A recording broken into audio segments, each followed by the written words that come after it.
मी मेलो सकाळी आज म्हणणार ना, समजा मी मेलो आणि योगेश बाबा माझ्या अंतविधीला 10,000 लोक आले, गोताना आणि विठ्ठल भजनी मंडळूनी ईशात ना उन्हात 10,000 लोक आले, मला सांगा त्या मला चेटाळ आली तीन का उठाळ आली तीन?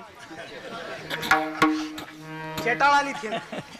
आपल्याला फायदा काय? अरे मंजिल तो तेरी यही थी, बस वक्त लगा दिया तूने आते आते. आपली मंजिल कुठं आहे? स्मशान भूमीपर्यंत. ऐका, गावाचे मंदिर गावाच्या बाहेर राहिले पाहिजे होते आणि गावाची स्मशानभूमी गावाच्या मधोमध राहिली पाहिजे होती. महाराज, लोकांना जडताना प्रेत दिसलं असतं, लोकांच्या ध्यानात आलं असतं गड्या राजा किती परमार्थ करतात, किती देवदेव करतात, किती मुंड्या मोडतात. तुम्ही काहीही करा, देवाचं नाम चिंतन घ्या, मुंड्या मोडा, 2 नंबरना पैसा कमावा, पण देवाचं नाम चिंतन केलं तर मोक्ष प्राप्ती. आणि मुंड्या मोड्या ताठे किडा पडीस नाठी नाही कळालं असतं महाराज.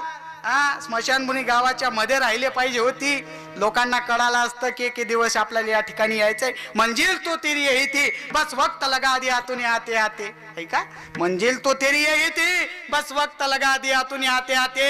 अरे जिसके लिए जीता था तू आज तक, उसने जला दिया तुझे जाते जाते. आपल्याला जाळतो कोण?